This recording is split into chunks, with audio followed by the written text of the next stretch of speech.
अध्यात्म विज्ञान, नई दृष्टि, नई खोज। देखिए, सुनिए और समझिए। अध्यात्म विज्ञानी पूज्य स्वामी श्री कमलेशानंद जी के निर्देशन में सनातन सत्य का अनुसंधान कर जीवन को प्रकाशित करें। नमो भित्रागाय, नमो वीतरागाय, नमो अरिहंताणं, नमो हरिहंताणं, नमो सिद्धाणं, नमो सिद्धाणं, नमो आयर्याणं, नमो आयर्याणं, नमो वत्सायाणं, नमो वत्सायाणं, नमो लोये सव्व साहुणं, नमो लोये सव्व साहुणं, ऐसो पंच नमुकारो, ऐसो पंच नमुकारो, सव्व पापपणासनो, सर्व पापपणासनो, मंगलानंच सव्वेसे, मंगलानं च सर्वेषि, परमं हवै मंगलम्। परमं हवै मंगलम्। ओम नमो भगवते वासुदेवाय,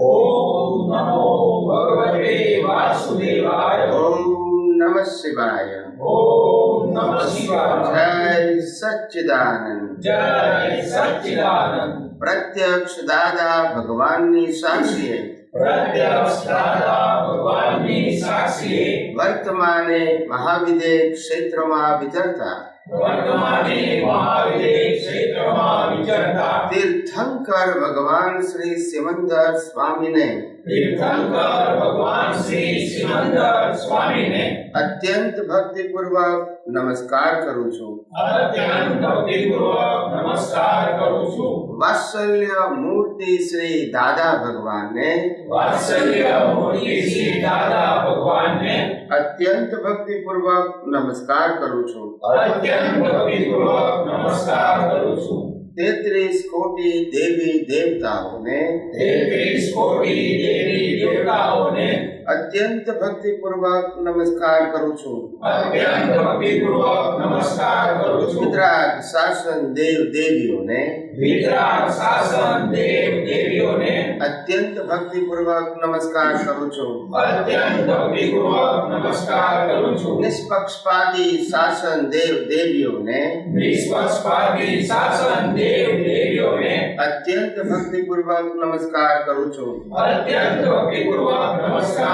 કરું છું। આ ક્ષેત્રના રક્ષક દેવી દેવતાઓને આ ક્ષેત્રના રક્ષક દેવી દેવતાઓને અત્યંત ભક્તિપૂર્વક નમસ્કાર કરું છું। અત્યંત ભક્તિપૂર્વક નમસ્કાર કરું છું। આખા બ્રહ્માંડના જીવ માત્રના રિયલ સ્વરૂપને આખા બ્રહ્માંડના જીવ માત્રના રિયલ સ્વરૂપને અત્યંત ભક્તિપૂર્વક નમસ્કાર કરું છું। અત્યંત ભક્તિપૂર્વક નમસ્કાર કરું છું। જગત ભરના સંત પુરુષોનું યોગબળ, જગતભરના સંત પુરુષોનું યોગબળ, જગત ભરના સત્પુરુષોનું યોગબળ જગતભરના સત્પુરુષોનું યોગબળ અને પ્રગટ જ્ઞાની પુરુષ દાદા ભગવાનનું યોગબળ અને પ્રગટ જ્ઞાની પુરુષ દાદા ભગવાનનું યોગબળ સમસ્ત વિશ્વનું કલ્યાણ કરો, કલ્યાણ કરો, કલ્યાણ કરો। સમસ્ત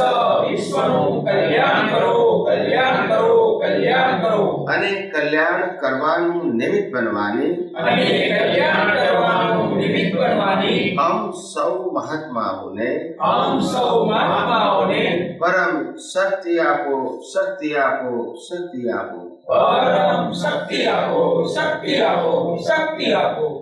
જગતના સર્વ જીવો સુખ અને શાંતિને પામો, જગતના સર્વ જીવો સુખ અને શાંતિને પામો, જગતના સર્વ જીવો સમાધાનને પામો, જગતના સર્વ જીવો સમાધાનને પામો, જગતના સર્વ જીવો મોક્ષને પામો।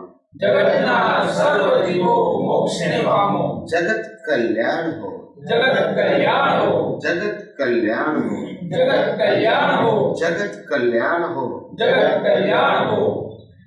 निज स्वभाव से सद्गुरु निज स्वभाव से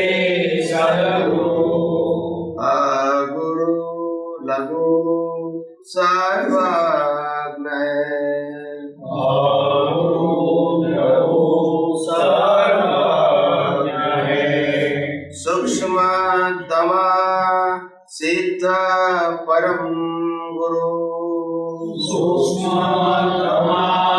सिद्ध परम गुरु सत्यम निश्चय वंद्य सत्यम निश्चय वंद्य तैदृश कोटि दैवगण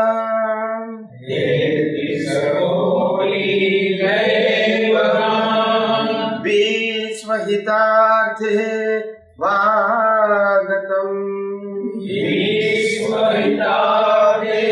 स्वागतम् जग कल्याणक यज्ञ में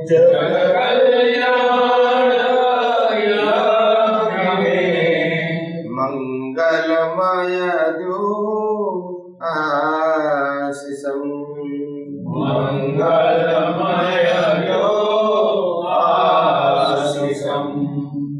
सिद्ध स्वरूपी मूर्तमो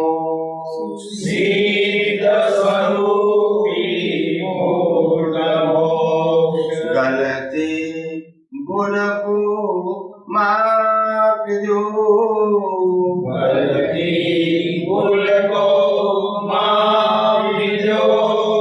व्यवहारे सद्बुद्धि हो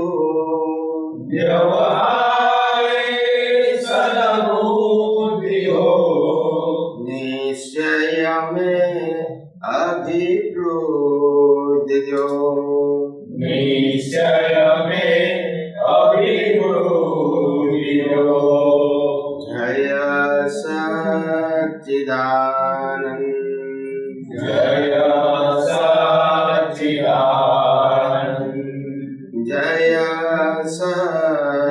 सच्चिदानंद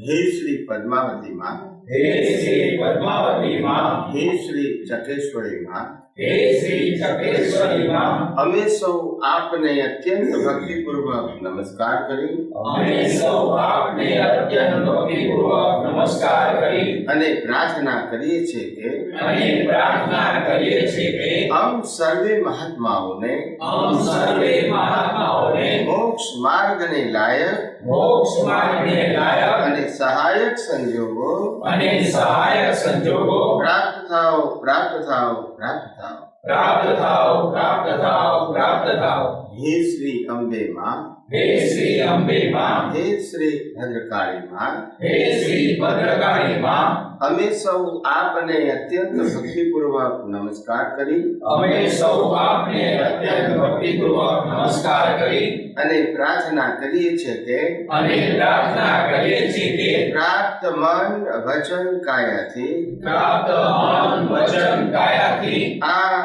જગતના કોઈ પણ જીવને આ જગતના કોઈ પણ જીવને કિંચિત માત્ર પણ દુઃખ ન થાય કિંચિત માત્ર પણ દુઃખ ન થાય તેવી સ્યાદવાદ વાણી તેવી સ્યાદવાદ વાણી સ્યાદવાદ વર્તન સ્યાદવાદ વર્તન અને સ્યાદવાદ મનન કરવાની અને સ્યાદવાદ મનન કરવાની પરમ શક્તિ આપો પરમ શક્તિ આપો જય સચ્ચિદાનંદ જય સચ્ચિદાનંદ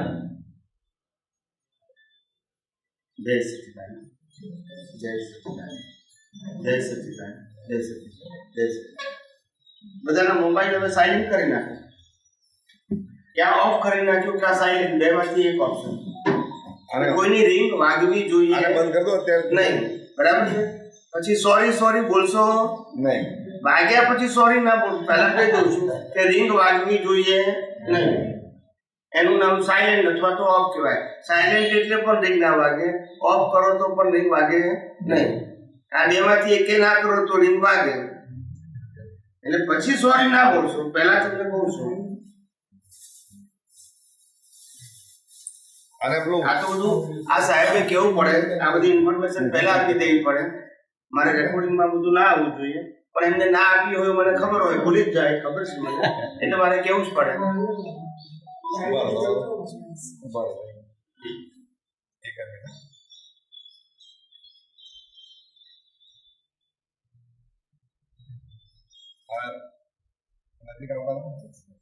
ચાલશે.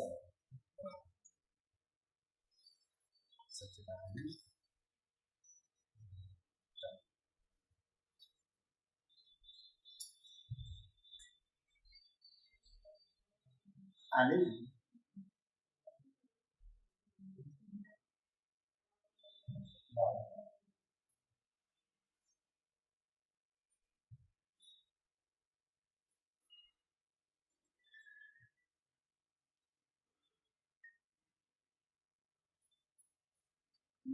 કોમ્પ્લેટ યુઝ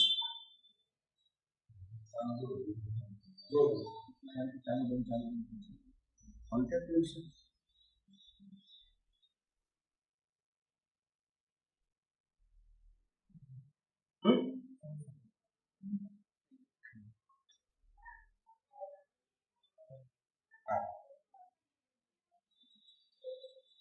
બસ બસ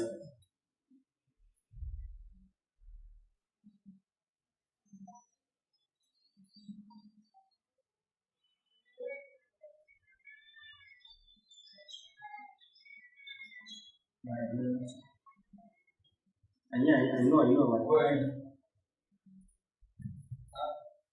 ના એમકો છેક બહાર બેસીને બે બાયણા બંધ કરી નાખો લાગે જ નહીં પછી આઈડિયા વાપરો બે બાયણાની બહાર બે પછી બે બાયણા બંધ કરી નાખો લાગે જ નહીં પછી અંદર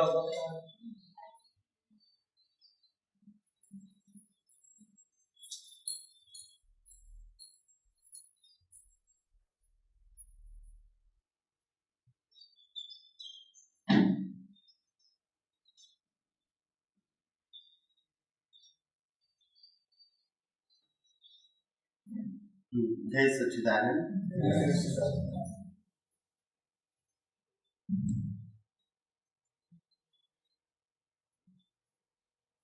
અનાદિકાળથી આપણે અનેક ધર્મ અને અનેક ધર્મ ગુરુઓનું પ્રત્યક્ષ આ પરોક્ષ સેવન કર્યું.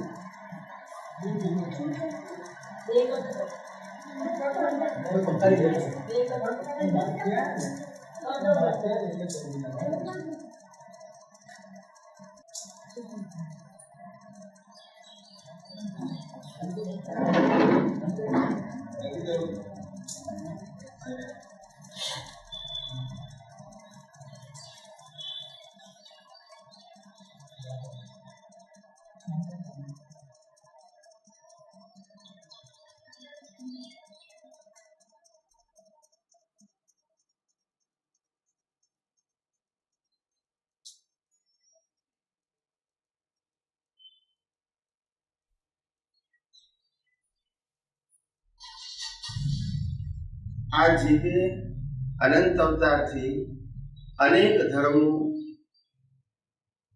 સેવ્યા છે, અનેક ધર્મગુરુઓને પણ સેવ્યા છે, અનેક તપ જપ પૂજા પાઠ અને ધાર્મિક કૃત્યો પણ અનેક અવતારોમાં આપણે કર્યા છે.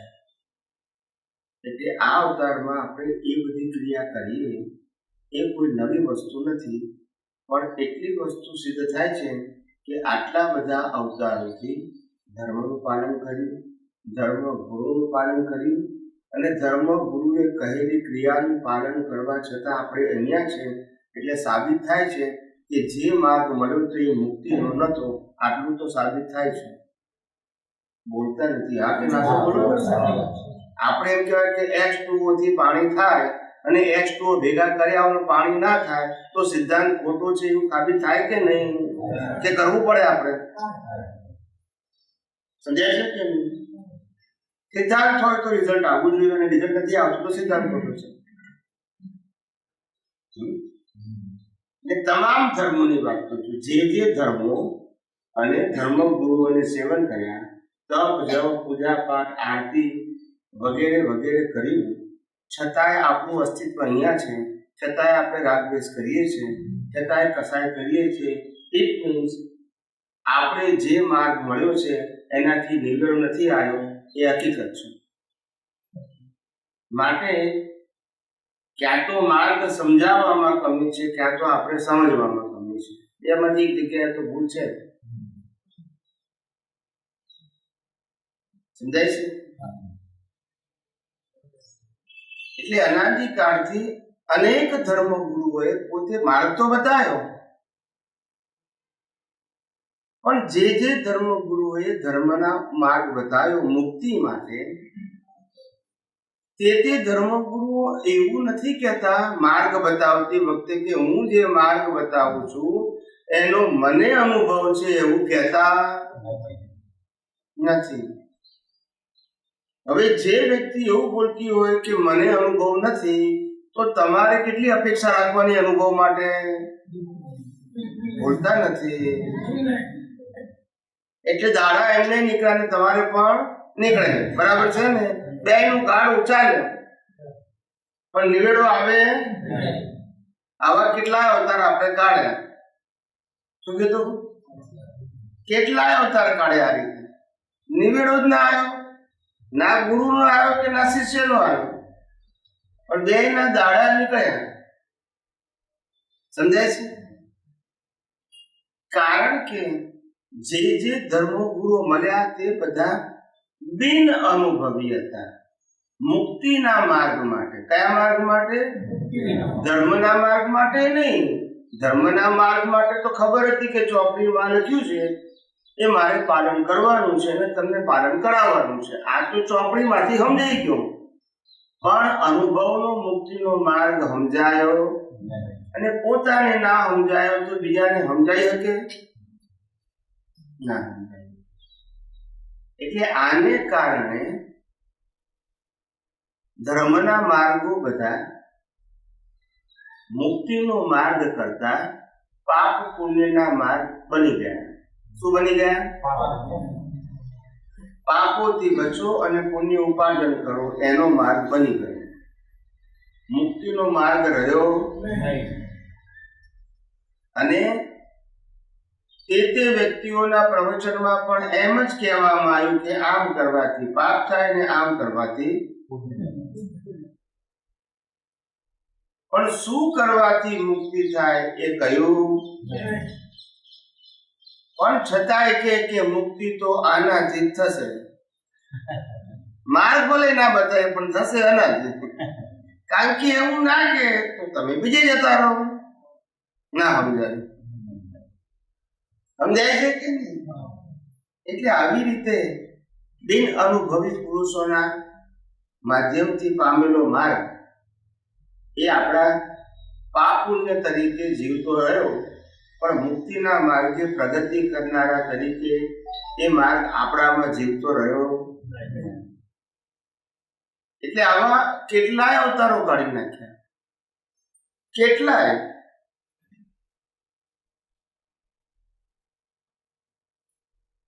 તમે વિચાર કરો, જે વ્યક્તિઓ ધર્મની વાતો ચોપડી વાંચીને કરતા હોય એની પાસે અનુભવનું જ્ઞાન કેટલું હોય? બોલતા નથી. રામે જે કઈ વાત કરી ચોપડીમાં વાંચીને કરીને? હા કે ના બોલો? કૃષ્ણ ભગવાને જે વાત કરી ચોપડી વાંચીને કરીને? મહાવીર જે બોલ્યા એ ચોપડી વાંચીને બોલ્યા ને? બોલતા નથી. શ્રીમદ રાજચંદ્ર બોલ્યા ચોપડી વાંચીને બોલ્યા ને? દાદા ભગવાન બોલ્યા ચોપડી વાંચીને બોલ્યા ને? એમને બોલ્યા એનાથી ચોપડી બની કે એ ચોપડીમાંથી બોલ્યા? અત્યારે જે લોકો ધાર્મિક ધર્મગુરુ છે તો ચોપડીમાંથી જ બોલે છે, બોલતા નથી. તો પછી એની રેન્જ કેટલી છે? ચોપડી. હવે ચોપડીમાં છપાવવાની ભૂલ થઈ હતી અને બોલવામાં ભૂલ, કારણ કે અનુભવ તો છે જ નહીં. ના સમજાય? કારણ કે ચોપડી સિવાયનું તે બોલી શકે નહીં. બરાબર કે નહીં? એટલે આવી રીતે માર્ગ આખો ઊંધો ચાલે. શું ચાલે? આખો માર્ગ ઊંધો ચાલે.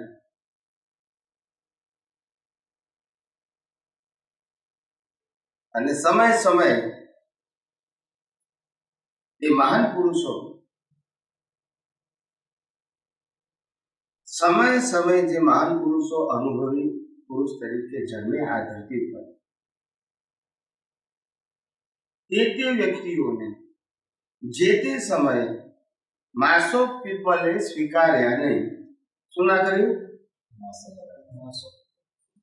માસ ઓફ પીપલ નો મતલબ થયો, ધારો કે આ વિશ્વની વસ્તી 100 કરોડ હોય, એમાંથી 95-98 કરોડ લોકોએ ના સ્વીકાર્યા. એમ માસ ઓફ પીપલે ના સ્વીકાર્યા કહેવાય. સ્વીકાર્યા કોણ? 1%. તો પછી તાકાત કેટલી હોય એમની, અને વિરોધ કેટલો હોય? સમજ્યા? એટલે રામ અને કૃષ્ણ આ બંને પોતાના આખા જીવન દરમિયાન, શું કીધું? રામ અને કૃષ્ણ વખતે સતયુગ હતો, બરાબર કે નહીં? અને એમના જીવન પણ લાંબા હતા કે નહીં? છતાં રામે અને કૃષ્ણએ ક્યારે 25 માણસ આગળ આખી લાઈફમાં પ્રવચન ના કર્યું. બોલતા નથી બધા. હા કે ના તો બોલો. સમજાય છે ને? હું સતયુગના સમર્થ પુરુષોની તે સમયની સ્થિતિની વાત કરું છું, આજની વાત કરતો નથી જતો. હમણાંની વાત કરું તો શ્રીમદ રાજચંદ્રને કેટલા ઓળખી શક્યા? દાદા ભગવાનને કેટલા ઓળખી શક્યા? હું જીવતાની વાત કરું છું, ચોપડીઓની વાત કરતો.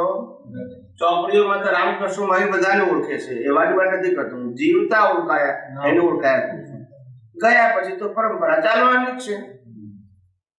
જીવતા ઓળખાય તો કામ છે. પછી ચોપડીઓથી તો રામકૃષ્ણ મહાવીરને ઓળખાયા. હું એની વાત કરતો. જીવતા કેટલા ઓળખ્યા? ના ઓળખી શકે. આવું છે. કારણ કે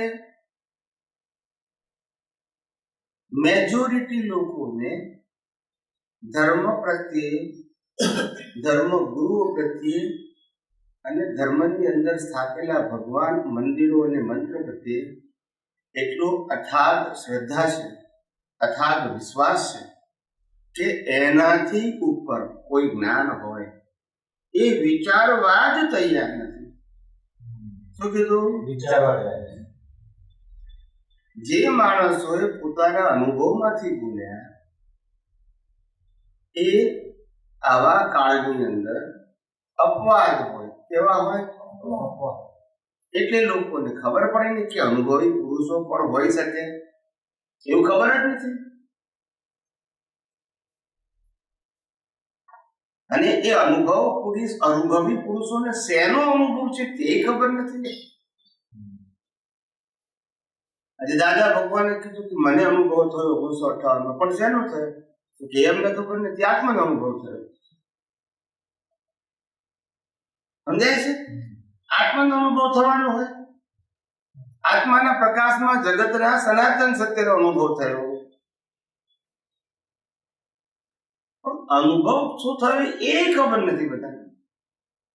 50 વર્ષ થઈ ગયા દાદાને મળે, પણ તોય ખબર ના પડે કે અનુભવ કોને કહેવાય.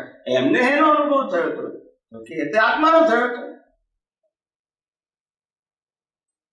ત્યાં વ્યવસ્થિત શક્તિ શબ્દ આત્મા મળ્યો હતો, પણ કોઈ સેન્સ જ નહીં ને, સમજણ જ નહીં કે આપણે શું બોલીએ છીએ. ગાર્ડન પ્રવાહ વિચારવાનું જ નહીં. મારા જો 2 શબ્દ કડક બોલે તારે પછી થોડું ઘણું ચાલુ થાય પાછું. કારણ કે એ દિશામાં કોઈ વિચારતું જ નથી ને. અનુભવ શબ્દ શું છે એ ખબર જ નથી. જે અનુભવી પુરુષોને અનુભવ થાય ત્યારે સૌથી પહેલો આ જગતના સનાતન સત્યનો અનુભવ, અને તે સિદ્ધાંત રૂપે થાય અને છેલ્લે તત્વ રૂપે. કયા રૂપે થાય? અને છેલ્લે તત્વ. એટલે એકદમ સંક્ષિપ્ત હોય. સિદ્ધાંત એટલે એના કરતા વિશાળ હોય. અને ધર્મની તો લેન્થની કોઈ પાર ના હોય. શું કીધું? લેન્થની તો કોઈ તત્વ રૂપે એટલે દર્શન હોય. તત્વ એટલે સનાતન તત્વ, જેનાથી આ દુનિયા બનેલી છે. એમના પ્રકાશમાં તત્વો ખુલ્લા થઈ જાય. ક્યાં તત્વો છે? આ તો બધી તત્વોની શું છે? અવસ્થા છે. અને આખું જગત ફસાવ્યું છે એમાં તત્વોની માઇકમાં પૂછો, અવસ્થામાં ફસાવ્યું. તેમાં ફસાવ્યું આ શરીર જળ, આ જળ, આ જળ, આ બધું દેખાય છે, બધું જળ જ છે, એક જ તત્વ. કયું તત્વ? જળ. એની બધી આ અવસ્થાઓ છે. જળ તત્વ અવિનાશી, પણ અવસ્થા બધી વિનાશી. સમજાય છે? અને તત્વ કહેવાય. તત્વનું જ્ઞાન છેલ્લે થાય, પણ પહેલા સિદ્ધાંતનું જ્ઞાન થાય એને દર્શન કહેવાય. શું કહેવાય? દર્શન. તત્વનું જ્ઞાન થાય એને મૂળ જ્ઞાન કહેવાય. પહેલા સિદ્ધાંતનું જ્ઞાન થાય કે આ જગત કઈ રીતે ચાલે છે. સમજાય છે? એટલે આ જગત કુદરતના કાનૂનથી ચાલે છે. કોના કાનૂનથી? કોઈની મરજીથી ચાલતું ને. કુદરતનો કાનૂન એવો છે કે બધાને કેવો લાગુ પડે? સરખો. તમારો ધર્મ શું છે, સંપ્રદાય શું છે, તમારે કઈ કન્ટ્રીમાં છો, એને કોઈ લેવા દેવા. જીવ માત્રને એક જ સરખું લાગુ પડે એનું નામ કુદરતનો કાનૂન. પણ એ કાનૂન તો કોઈ સમજાવતું નથી. કોઈ ધર્મગુરુ સમજાવે છે? કામ છે. એટલે જે સિદ્ધાંતનું જ્ઞાન હતું તે સિદ્ધાંતનું જ્ઞાન ચોપડીઓમાં ના આવે. તત્વનું જે અનુભવી પુરુષને જે એનલાઇટન થાય એ ઘડીએ શું સ્થિતિ હોય, કેવી રીતે અનુભવી પુરુષો હોય એને તત્વ સમજાય અને સિદ્ધાંત એને અનુભવમાં આવે. અને એ અનુભવી પુરુષ જ્યારે કેવળ જ્ઞાન થાય ત્યારે તત્વ અનુભવમાં આવે. પછી સિદ્ધાંતની જરૂર નહીં. પહેલા સિદ્ધાંત હોય, સિદ્ધાંત સમજાય એટલે આ જગત જે છે ચાલી રહ્યું છે, એ ચાલી રહેલું જગત જે છે એ કઈ રીતે ચાલે છે એ જો સમજાઈ જાય તો પહેલામાં પહેલું માલિકી ભાવ ને કરતા ભાવ ખલાસ થઈ જાય. શું થઈ જાય? માલિકી ભાવ અને ખલાસ થઈ જાય. શેમાંથી? દ્રષ્ટિમાંથી. ત્યાગ ના કરે, રે બધું જ, પણ હોય કે ના હોય, આવે કે જાય, ક્રિયા કરે કે ના કરે, પણ કરતા ભાવ ને માલિકી ભાવ ના હોય એટલે રાગદ્વેષ થાય નહીં. એટલે મન બુદ્ધિ ક્ષમતા છે એનો અર્થ એવો છે. મન બુદ્ધિ જીવતા ના રહે, મરેલા રહે. એટલે એમને જે અનુભવ સમજે તત્વનો એને ડેફિનેશનમાં કેવી રીતે તત્વ એટલે શું? તત્વ તો જુદી વસ્તુ છે. સિદ્ધાંત સમજાય. પહેલા શું સમજાય? જ્ઞાની પુરુષ દાદા ભગવાનને સિદ્ધાંત સમજાયો કે આ જગત કેમનું ચાલે છે. એ સિદ્ધાંતનું જ્ઞાન, એનું નામ વ્યવસ્થિત શક્તિ. અને તત્વ ખાલી સમજાય, એમ દેખાય નહીં. દેખાય તો જ્યારે કેવળ જ્ઞાન થાય ત્યારે સમજાય ખરા. પણ અત્યારે મેં શું સમજાય અનુભવમાં આવે તો કે સિદ્ધાંત સમજાય નહીં ખરા અને અનુભવમાં આવે. અને તત્વ કેવળ જ્ઞાન થાય ત્યારે અનુભવમાં આવે. અત્યારે ખાલી સમજાય. હવે આ સિદ્ધાંત સમજાય એટલે આ જગતમાં ગમે તે સંજોગોમાં એ નિર્વિકલ્પી થઈ જાય. શું થઈ જાય? કેમ વિકલ્પ ના રહે? તો કે બધી અવસ્થા જ કુદરતી રચના. ચોરી કરે તે કુદરતી રચના, દાન આપે તે કુદરતી રચના. પછી રાજવંશની ક્યાં જરૂર છે? બોલતા નથી. વસ્તુ મળે તે કુદરતી રચના અને જતી રહે તે, જન્મે તે કુદરતી રચના અને મરે તે. તો પછી વિકલ્પની ક્યાં જરૂર છે?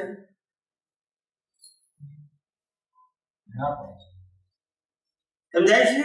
પણ આ નથી જાણતો એટલે એને લાગે છે આ મારું છે, આ તારું છે, આ તેવું છે, આ મેં કર્યું, આ ત્યાં કર્યું, આ તેવો કર્યું. એટલે વિકલ્પો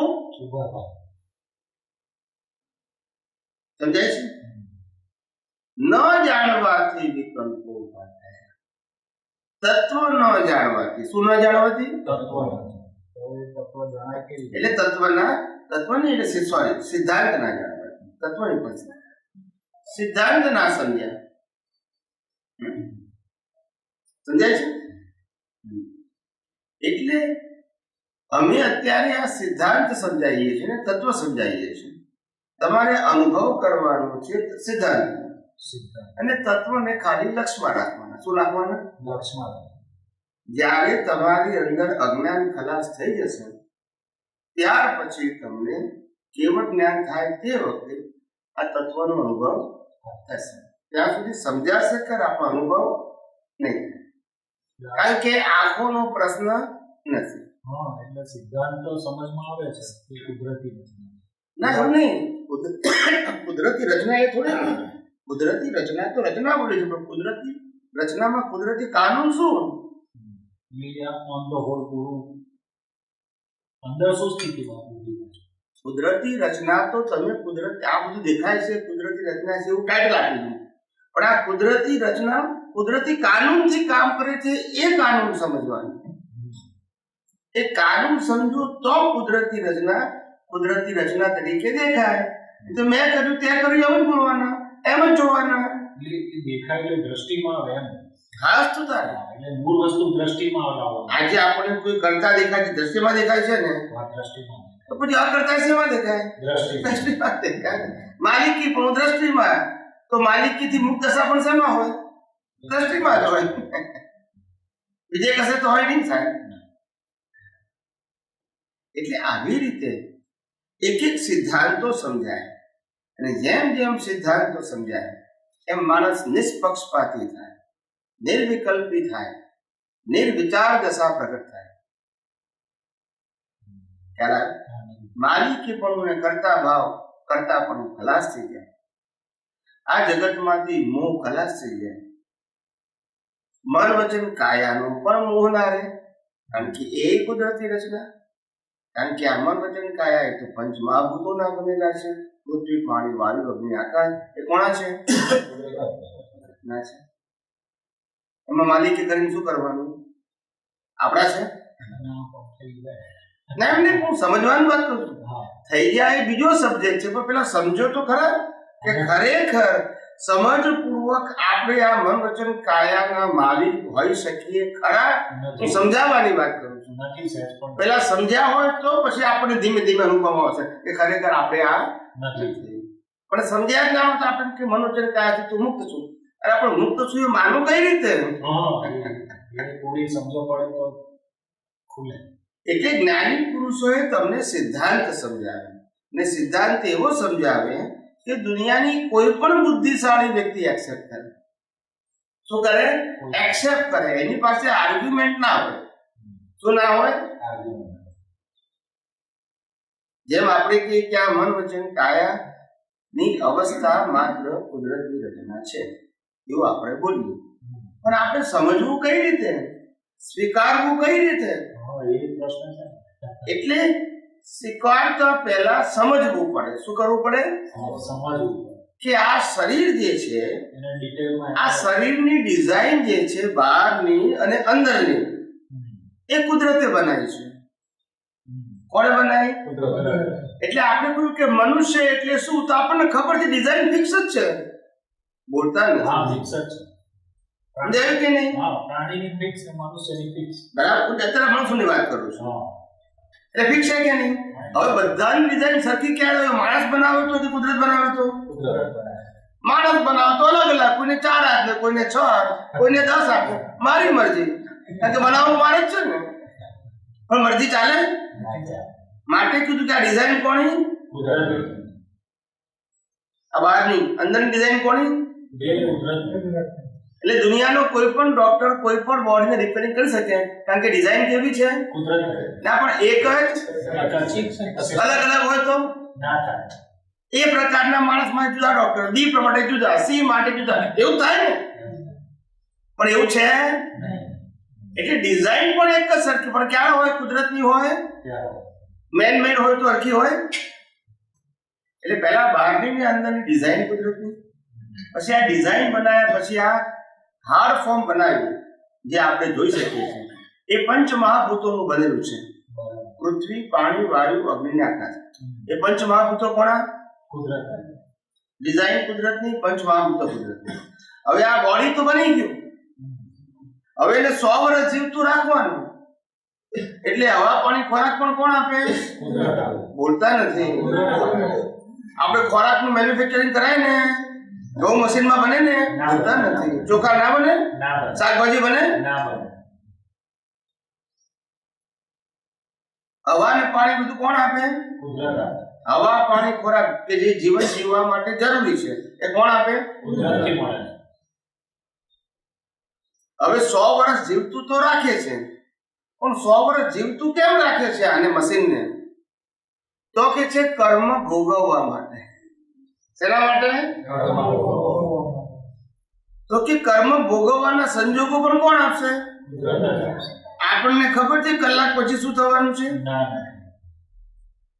પણ કુદરતને ખબર છે, કારણ કે કાનૂન પ્રમાણે ફળ આપે છે, આપણી મરજી પ્રમાણે. પણ કાનૂન પ્રમાણે રામને વનવાસ જવાનું હોય તો સંજોગો એવા જ ભેગા કરે, કઈ કઈ ભેગી કરે, બોલતા નથી. રામ ઉભા ના કરે કઈ કઈ, એ તો કુદરત ઉભું કરે. સમજાય છે કે નહીં? રામ તો પરિણામ વનવાસ જવાનું, પણ એને અનુરૂપ સંજોગો બધા ઉભા થઈ જાય, એનું નામ કુદરતી રચના. એ જન્મથી મોત સુધીના બધા સંજોગો કુદરત ઉભા કરે. આપણને તો ખબર નથી કાલે શું થવાનું છે, કોઈને ખબર? પણ પ્રત્યેક સમયે ભોગવટો તો ભોગવી જ રહ્યા છીએ. માટે એ ભોગવટાના સંજોગો કુદરત આપે છે, અને કુદરત પાછી એની મરજીથી નથી આપતી. કુદરત કાનૂન પ્રમાણે ભોગવટો આપે છે, અને કાનૂન તમારા કર્મના ફળ રૂપે કામ કરે છે. તમે જે કર્મ કર્યા છે એને શું ફળ આપવું એ કાનૂન નક્કી કરે છે. કુદરત એની મરજી પ્રમાણે આપતી નથી. એટલે રામકૃષ્ણ મહાવીરને જે કાનૂન લાગુ પડ્યો હતો એ જ કાનૂન આપણને લાગે. એટલે કુદરતનો કાનૂન એક હોય કે અનેક હોય? અને છેલ્લે શ્વાસ બંધ પણ કોણ કરે? બોલો. જન્મથી મોત સુધી બધું કુદરત કરે. શરીર કુદરતનું, ડિઝાઇન કુદરતની, હવા પાણી કુદરતના, ખોરાક કુદરતનો, સંજોગો કુદરતના, સત્તા સંપત્તિ સંબંધો સાધનો કોના? કુદરત. અને માણસ કે છે મારું મારું મારું, બોલતા નથી. આનાથી રચના સમજાવવાની રીત કહેવાય. આપણે કહીએ કે મન વચન કાયની અવસ્થા માત્ર કુદરતી જ, પણ સમજાય કોને?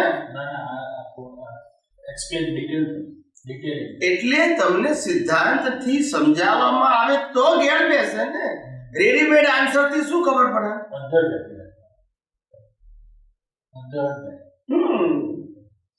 એટલે આને કુદરતી રચના. અને આ 5 ઇન્દ્રિયોથી અનુભવાતી પૂરી સૃષ્ટિ છે તે પણ કુદરતી રચના. આ સૂર્ય, ચંદ્ર, તારા, ગ્રહો, નક્ષત્રો, ભરતીઓ, તેજી, મંદિર, ઉનાળો, શિયાળો, ચોમાસું, દિવસ, રાત, આ બધું કોણ કરે છે? કુદરત. અને કયા દરે કરે છે? કુદરતી કાનૂન પ્રમાણે. એ કુદરતી કાનૂન પ્રમાણે થાય છે, એટલે આ દેખાય છે એને કુદરતી કાનૂન પ્રમાણે બનેલી કુદરતી રચના કહેવાય. આ પણ શું કહેવાય? કુદરતી રચના. કોઈ આપણું ખિસ્સું કપાઈ જાય તો કુદરતી રચના, અને કોઈ આપણને હેલ્પ કરે તો કુદરતી રચના. એટલે પછી રાગ અને દ્વેષ કરવાનું કારણ રહ્યું ના. કોઈ કે હું આમ કરી નાખું, હું આમ કરી શકું છું, હું તો આમ કરી શકું છું.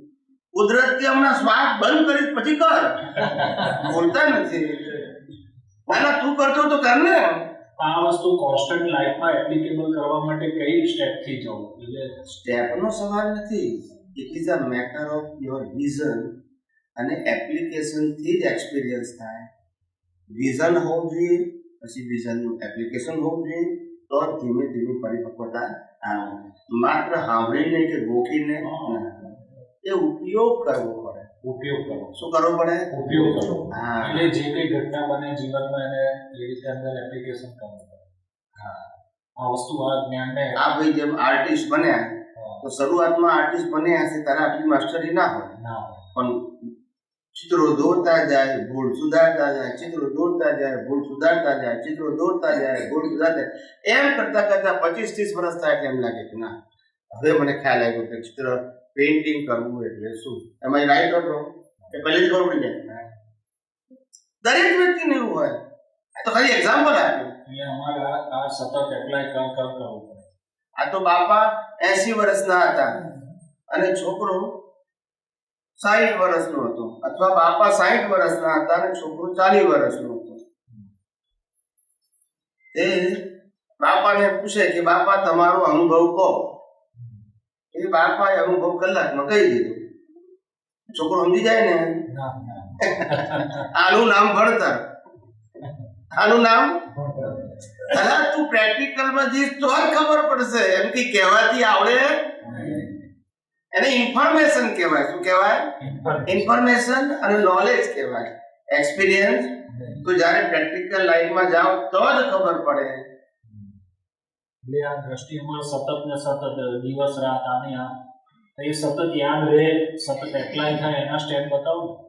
નહીં, એમાં ભૂલી જવાની વસ્તુ શું છે એમ પૂછું. શું કેમ ભૂલી જાય આપણાથી આ વસ્તુ તો આપણે સમજાય કે કુદરતી રચના મન વચન કાયા અને તેની અવસ્થા માત્ર કુદરતી રચના છે. એ તમને આખું સમજાય ગયું. સંજોગોમાં હવે સંજોગોમાં ભૂલી કેમ જવાય? કારણ કે નવી વસ્તુ છે જ નહીં.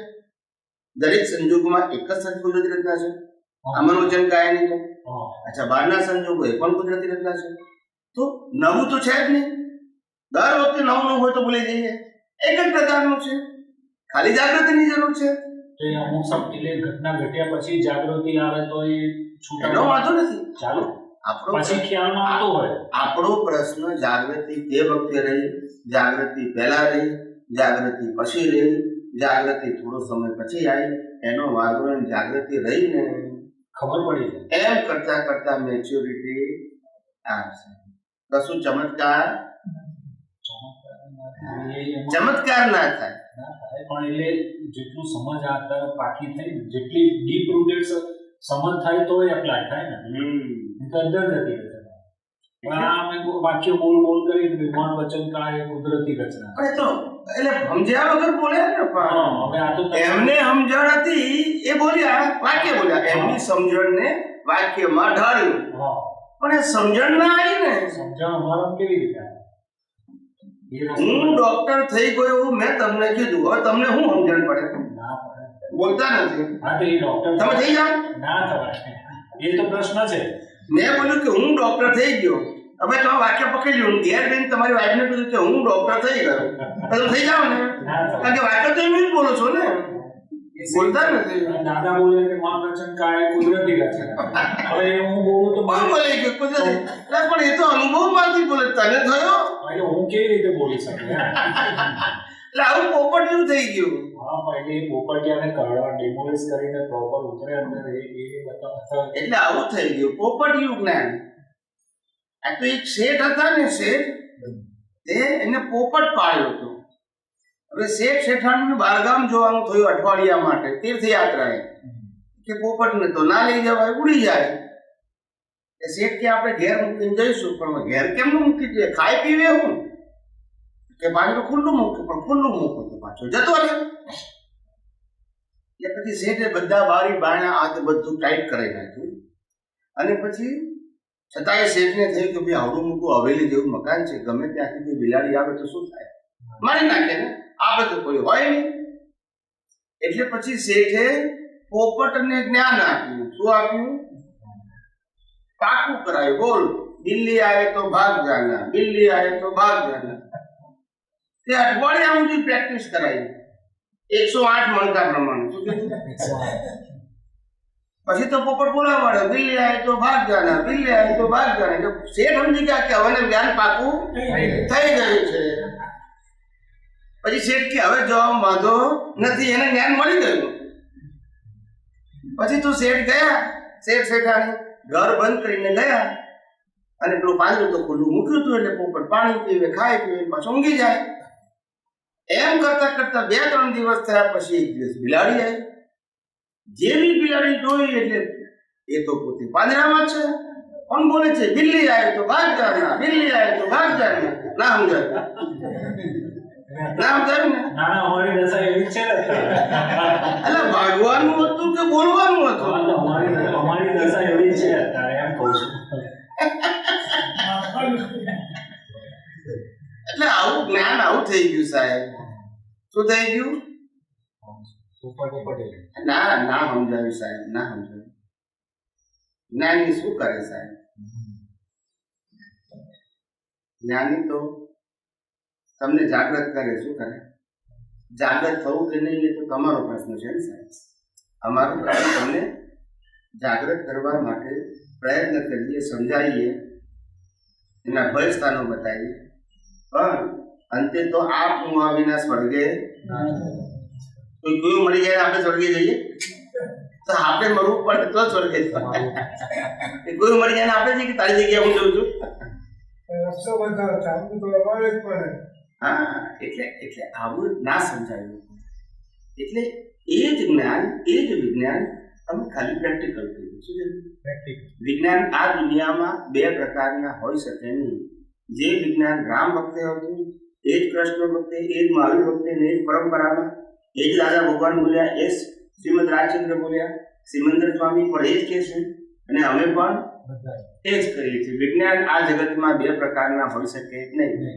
ધર્મો અનેક હોઈ શકે, ધર્મોની માન્યતા અનેક હોઈ શકે, ભગવાન પણ માન્યતા વાળા અનેક હોઈ શકે, માન્યતા વાળા આ ચાલે. પણ વિજ્ઞાન બે પ્રકારના.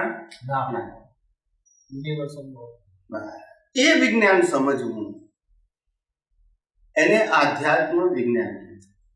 અને એ વિજ્ઞાન સિદ્ધાંતો ઉપર આધારિત હોય, શ્રદ્ધા ઉપર નહીં. શ્રદ્ધાનો સવાલ જ નથી, ચાલુ તમને ખબર જ પડી જાય છે. બધું તમે કુદરતી રચના બતાવી એટલે બોડી કુદરતની આહાર ઘઉં એ આપણે થોડા પકડી શકવાના. કશું ના થાય, સુંદર થાય. એટલે એ જેટલું ડીપ રૂટેડ જાય એટલું ઓટો પછી તમે કહ્યું ને કે મન શમી જાય, બુદ્ધિ શમી જાય, એ પછી એ સ્થિતિ ઉભી થાય. એટલે નિર્વિચાર દશા એમાંથી આવે. એટલે માણસ પોતે પોતાના જીવનની અંદર આ જગતની જે રચના છે, કુદરતી રચના, એ કઈ રીતે ચાલે છે એ સમજી જ ના શક્યો, સમજી જ ના શક્યો. અને માટે એ આખું વિજ્ઞાન ધીમે ધીમે ખલાસ થયું. અને પછી માત્ર મિકેનિકલ ધર્મો ખોલ્યા ફાલ્યા. કયા ધર્મો? મિકેનિકલ. સમજાય છે? અને એ ધર્મોથી કોઈ નિવેડો આવે ના, વક્તાનો આવે ના શ્રોતાનો આવે. બેયના દાડા નીકળે. શું નીકળે? હા. ઘણા સાધુ સંતો સંન્યાસીઓ કયો તો લક્ષ્મી તો હાથનો મેલ છે, અને પછી લક્ષ્મી ઉઘરાવવાની વાત કરે. સત્સંગ પતે બોલતા નથી. એટલે હવે મેલની ક્યાં વાત કરો છો? મેલ તો કીધું. હા, સમજાય છે કે એટલે સમજાયું ને? આ શું છે? હા. એટલે આ જગતમાંથી જેને મુક્ત થવું છે એને આ જગતનું સનાતન સત્ય સમજવું.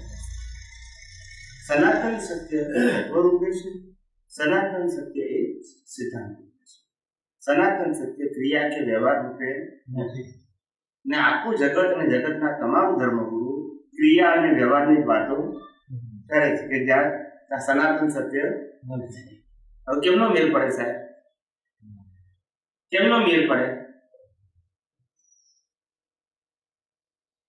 એટલે આવી રીતે અનાદિકાળથી આવી અજ્ઞાન માન્યતાઓથી જન્મ મરણના ચક્કર ચાલ્યા જ કરે છે. શું થાય છે? જન્મ મરણના ચક્કર અટક્યા વગર. કેવા?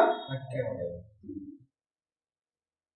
એમાંથી છૂટવાનો રસ્તો જો કોઈ અનુભવી પુરુષ મળે કે જેને ખરેખર આ જગતનું સનાતન સત્ય સમજમાં આવ્યું હોય, અનુભવમાં આવ્યું હોય, જેના દર્શનમાં હોય, જેને ચોપડી વાંચીને બોલવાનું ના હોય, જે બોલે એનાથી ચોપડીઓ બનતી હોય, એવો અનુભવી પુરુષ જોઈએ. આ તો ચોપડી વાંચીને બોલે, એમાં પાનું ફરી જાય તો ઊંધું બોલે. બીજું શું થાય? પ્રિન્ટિંગ મિસ્ટેક થઈ હોય તોય ઊંધું બોલે. મૂળ વક્તાને બોલવાની ભૂલ થઈ હોય તોય ઊંધું બોલે, કારણ કે એને તો અનુભવ છે જ નહીં. એને તો કોઈ આધારથી બોલવાનું છે. અને અનુભવી પુરુષના આધાર હોય બહારનો કોઈ? એ તો એના દર્શનમાં જે દેખાય જેમ છે તેમ છે. મૌલિક એ પરંપરાગત સમસમય એટલે એવું વિજ્ઞાન જો સમજાવનારો ભેગો થાય તો આપણું કામ નેતર ના થાય. લાખ અવતારે નિવેડો આવે એવો નથી. લાખ અવતાર નથી. સમજાય છે? એટલે સમય સમય મહાન પુરુષોએ તત્વજ્ઞાનની વાતો કરવાની પ્રયત્ન કર્યો. અનુભવી પુરુષો એને સમજનારો વર્ગ જે તે સમય મળ્યો નહીં એમના ઉદય કરે છે. મળ્યો નહીં. શ્રીમદ રાજચંદ્ર પણ મોટા થયા હતા. છેલ્લા 2500 વર્ષમાં મહાવીરના નિર્વાણ પછી રામકૃષ્ણ તો પહેલા થઈ ગયા, પણ મહાવીર પછી આપણા શ્રીમદ રાજચંદ્ર જે હતા એ પણ મોટા, બીજા ઘણા થઈ ગયા. આ જગતે એમને સાંભળવા માટે પ્રયત્ન ના કર્યો. કેમ પ્રયત્ન ના કર્યો? કારણ કે મેજોરિટી ધર્મ, ક્રિયાકાંડ, કટ્ટરતા, આ મારું સાચું, આ તમારું સાચું, તો આને ભગવાન માનવું અને ના માનવું, આ જ મંદિરમાં જવું, આ જ મંદિરમાં ના જવું, આ જ મંત્ર બોલવું, આ મંત્ર ના બોલવું, આ જ ક્રિયા કરવું, આ ના કરવું. સમજાય છે? એવી કટ્ટરતામાં આવે સમય સનાતન સત્ય કઈ સમજાય છે? કોઈ ક્રિયા જડ થઈ ગયા શુષ્ક જ્ઞાનમાં, કોઈ માને માર્ગ મોક્ષનો કરુણા ઉપદેશ. જડ થઈ ગયા, શું કરે? પ્રેક્ટિકલ જ ના થાય, જડ થઈ ગયા. શ્રીમદ રાજચંદ્ર કહી ગયા કર વિચાર તો કોઈ વિચાર કરે જ નહીં.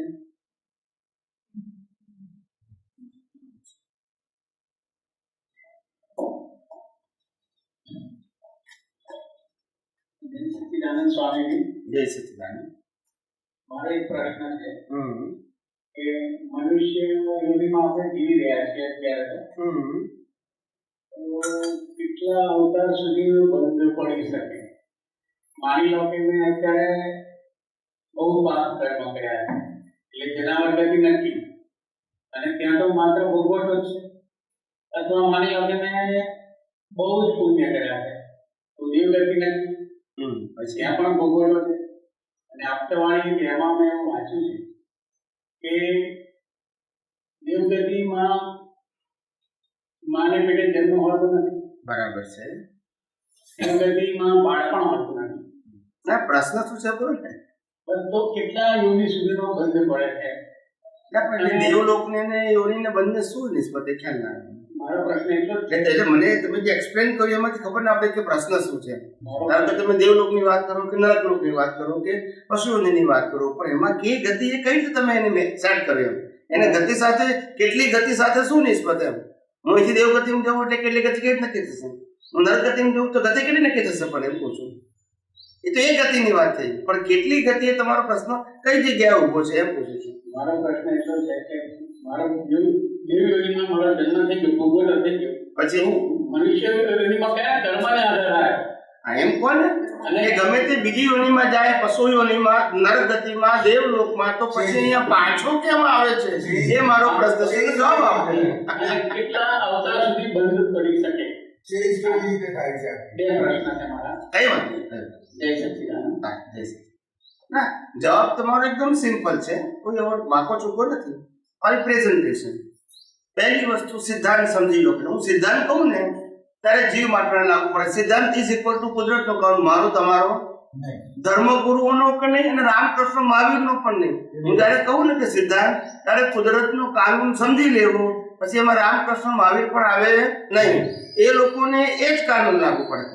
એટલે જયારે સિદ્ધાંત બોલવું ત્યારે સનાતન સત્ય સમજવું, એમાં વ્યક્તિનું નામ આવે.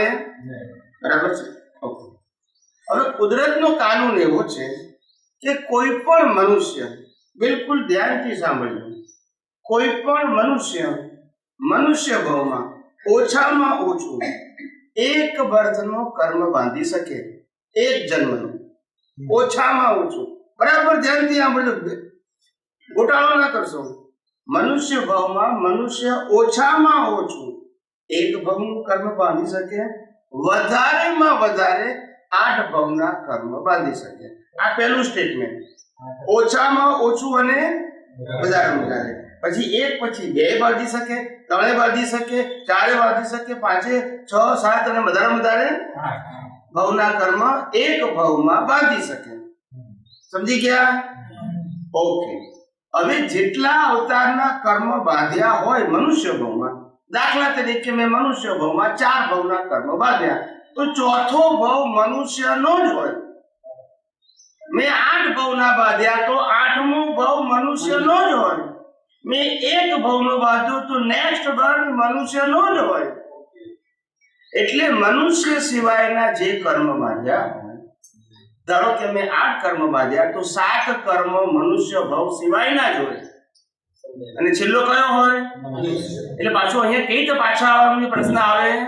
કારણ કે 8 ભવના કર્મ ક્યાં બાંધ્યા છે? વાત સમજાય કે નહીં? આ હું તમને સિદ્ધાંત કહું છું. શું કહું છું? સમજાય છે? અને આ જીવ માત્રને એક જ સરખું, પછી એની નાત શું, જાત શું, ધર્મ શું, પ્રદેશ શું, એને કોઈ લેવા દેવા નથી. એટલે એની સાથે કુદરતના કાનૂનને આની સાથે ધર્મ સંપ્રદાય સાથે જોડવાનું નહીં. આ સિદ્ધાંત છે. શું છે? હવે આ ના હોય ત્યાં સુધી બધું ગોળ ગોળ લાગે. શું લાગે? આ બધા ટુકડે જાણે છે, બધું એની તકલીફ આ છે અને વિચારતા જ નથી પછી. એટલે પેલું દર્શન સૈદ્ધાંતિક ખુલ્લું થતું નથી. સમજાય છે? ખુલ્લું થતું નથી. એટલે સિદ્ધાંતનું દર્શન દર્શનમાં સિદ્ધાંત ત્યારે ખુલ્લું થાય કે જ્યારે કોઈ પણ વસ્તુને તમે સનાતન સત્ય તરીકે જાણો અને સિદ્ધાંત તરીકે જાણો. તમે તો આખો રેડીમેડ જવાબ લઈને આવી ગયા. તમે એમ બધું ચોપડીમાં આમ લખ્યું છે એ તો રેડીમેડ થયું. તમે કઈ વિચાર્યું તો કે ના, એ લખ્યું છે એ સ્વીકારી લીધું. મેં હમણાં તો કીધું મન વચન કાયાની અવસ્થા માત્ર કુદરતી રચના છે. ગોખી જ નાખ્યું 365 દિવસ, પણ કુદરતી રચના શું એ અમને ખબર નથી. તો પછી મતલબ શું રહ્યો? દાદા ભગવાન બોલ્યા એ તો અનુભવમાંથી બોલ્યા, પણ તને સમજાવ્યું તો કે ના, તો તારાનો પોપટમાં ફેર શું છે? પોપટને ખબર નથી, તને ખબર નથી. જ્ઞાન પોપટ જેવું હોય કે અનુભવ કરવા માટે હોય? સમજવા માટે હોય. એ સમજણનો ઉપયોગ કરવા માટે હોય. એનો ઉપયોગ કરીને અનુભવ કરવાનો છે. આ તો તમે વાક્ય ગોખી નાખ્યું, અનુભવ એમનો, પણ તમે વાક્ય ગોખી નાખ્યું. પછી અસર કેવી રીતે થાય? પોપટ એટલે તું રામ રામ બોલ, તો પોપટ રામ રામ રામ બોલે. જેટલા લોકો મહેમાન ઘરમાં આવે બધાને લાગે કે હા પોપટ તો કેવો ધાર્મિક છે. પછી એક દિવસ પોપટની ભાષા એક ભાઈ જાણતા હતા. એ પોપટને પૂછ્યું ના તું રામ રામ શું બોલે છે? તો કે ક્યાં તો જામફળનું નામ હશે, ક્યાં તો મરચાનું નામ હશે. મને કીધું એટલે હું બોલું છું. મને ક્યાં ખબર છે રામ એટલે કોણ? મને શેઠે કીધું રામ રામ બોલ તો હું રામ રામ બોલું છું. ના સમજાયું. અને આ પણ ના લાગે આ ભગત છે. ના સમજાયું. આવું જ્ઞાની પુરુષ દાદા ભગવાને પણ કહ્યું શબ્દ જ્ઞાનથી નિવેડો અનુભવ જ્ઞાનથી છે. પણ આપણે શબ્દ જ્ઞાનથી આગળ વધતા માં જ્ઞાની શું કરે છે? કેટલી સમજણની કેટલી નહીં રેડિયસ કેટલી નાની છે સાહેબ, કેટલી નાની રેડિયસ છે સમજણની. જ્ઞાની પુરુષ દાદા ભગવાને પોતાના માટે કહ્યું, પોતાના માટે કે હું પણ ઋષભદેવ ભગવાન વખતે હતો. શું કીધું?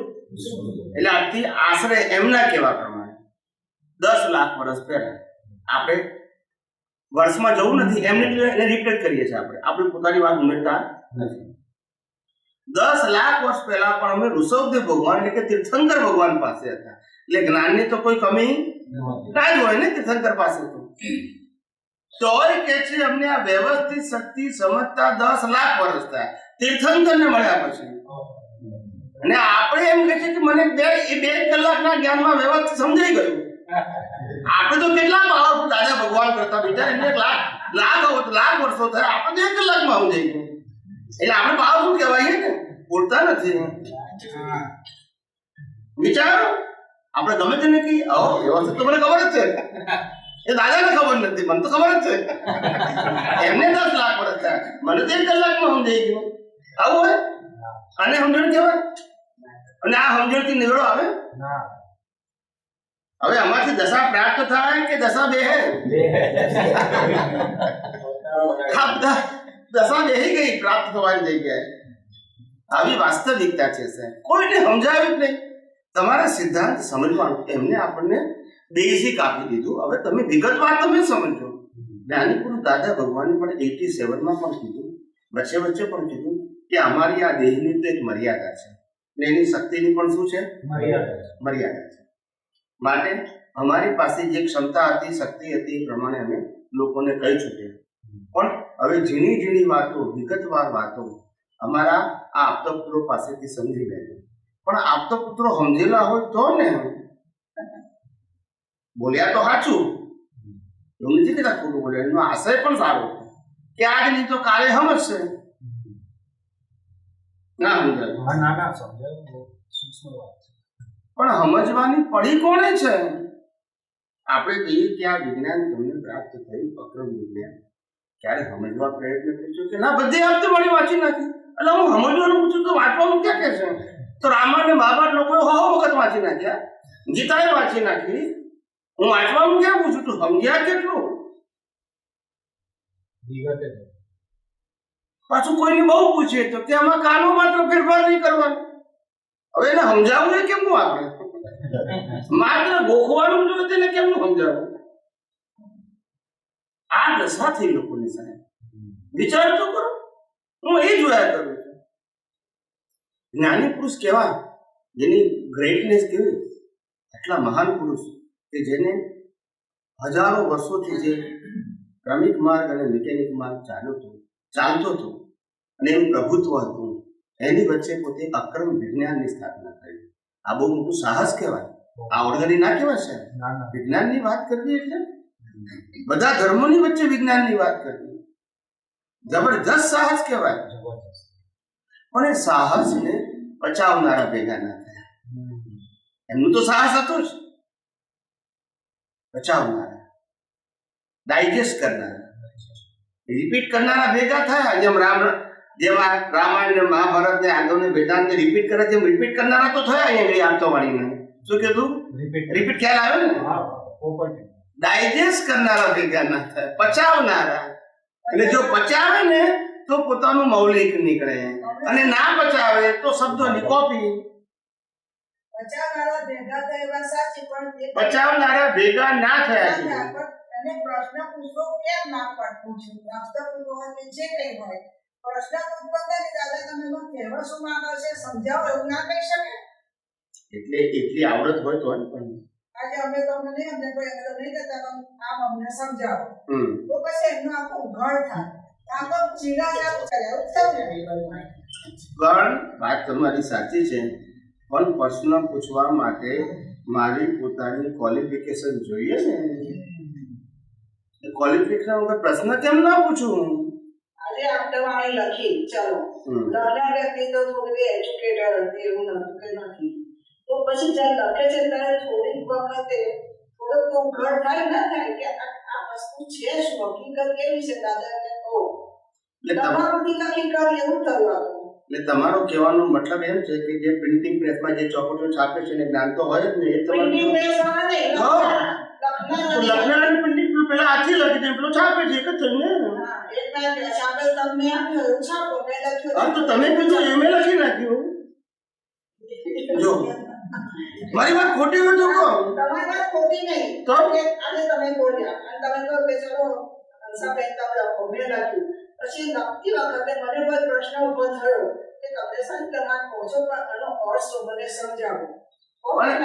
તમે વાત સાચી કીધી, પણ લખનારને તો એક જ ઇન્દ્રિયનું જ્ઞાન છે કે આ જે બોલ્યા છે એ અક્ષરે અક્ષર લખવાનું, એમાં કાનો માત્ર ફેરફાર કરવાનો નહીં. આ એક વાક્ય પાછું બીજું વાક્ય ઉમેર્યું, બુદ્ધિનો ઉપયોગ કરવાનો.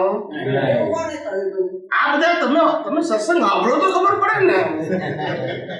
એવું કોણે કહ્યું ના બોલો, તમે સાંભળો જવાબ મળી જશે કોણ કહે છે.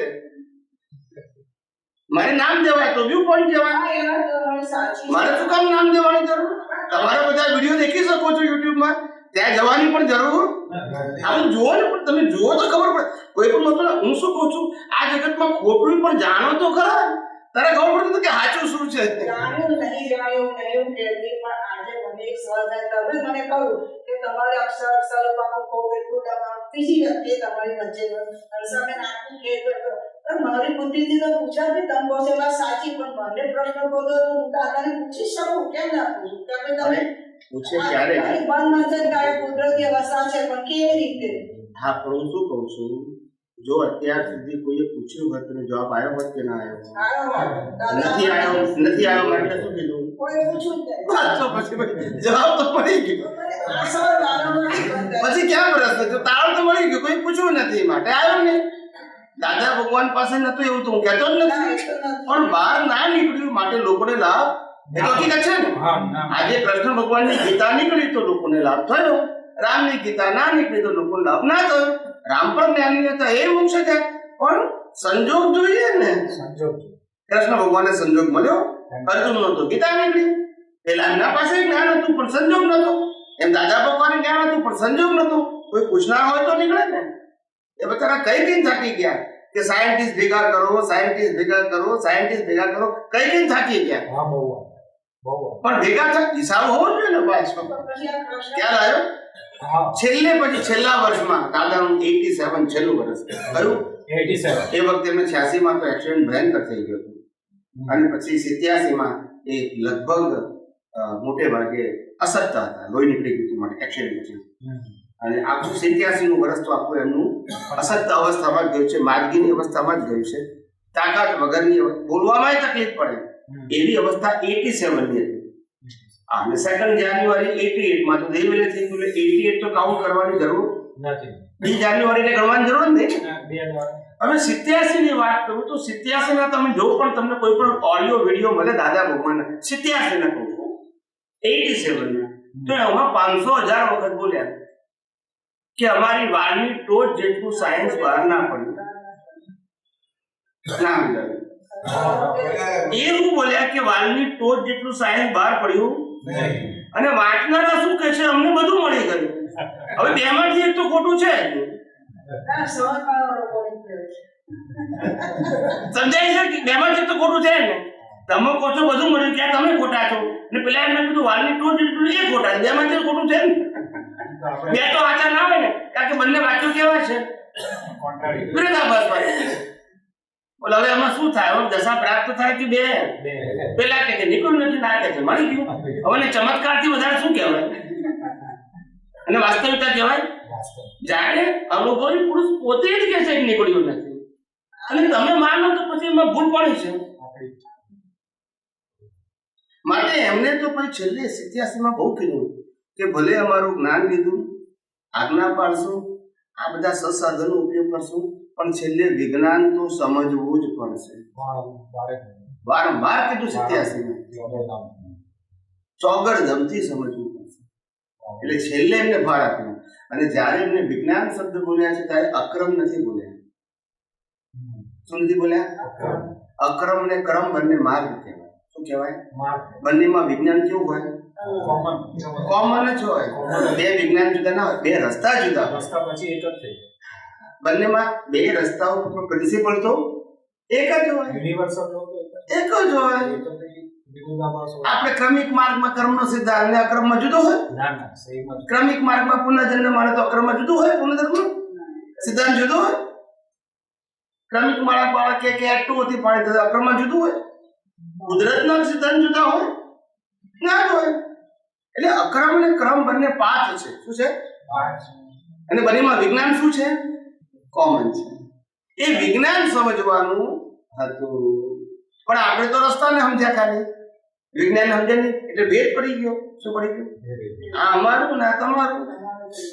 શું થઈ ગયું?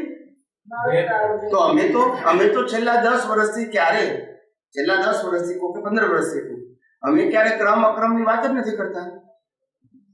અમે તો વિજ્ઞાનની વાત કરીએ છીએ. તારે જે રસ્તે જવું હોય જા, છેલ્લે વિજ્ઞાન સમજવું.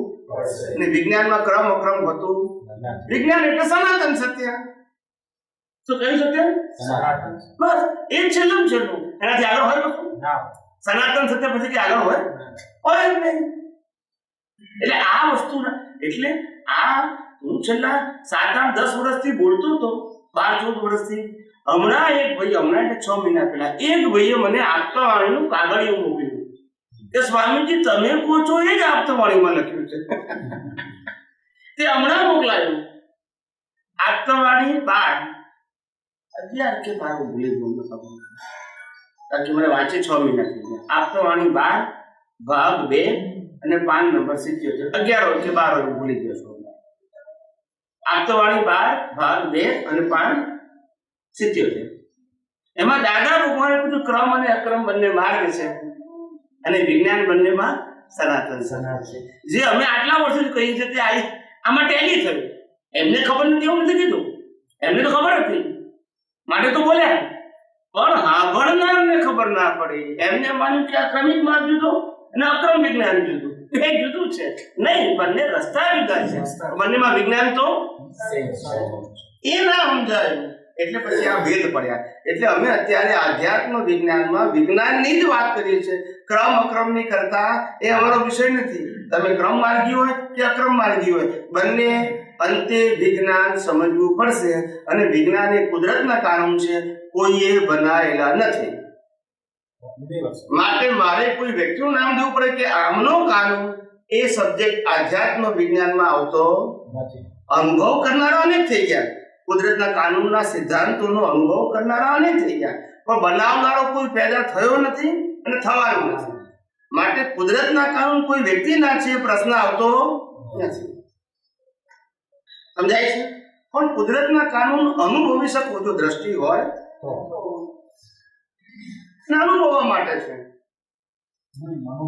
અનુભવવા માટે છે એ અનુભવ કરો તો રાગદ્વેષ નહીં થાય માલિકી પણ નહીં થાય કર્તા પણ નહીં થાય કર્મ નહીં બંધાય એ તો મુક્તિનો માર્ગ છે એમાં ફોર્મેટ ક્યાં વચ્ચે આવે છે નથી રામ આવતા નથી કોઈ ભગવાન આવતા નથી કોઈ ગુરુ આવતા નથી મંદિર આવતું નથી મંત્ર આવતું નથી ક્રિયાકાળ નથી શાસ્ત્ર વચ્ચે આવતું નથી બધા વરઘોડા આવતા નથી કોઈ રીત નક્કી નથી આવતી કોઈ વચ્ચે આવે કશું આ વિજ્ઞાનમાં કશું આવે છે અને વિજ્ઞાન નથી તો પછી આ ફોર્મેટ તો છે ખાઈ પીને મજા કરો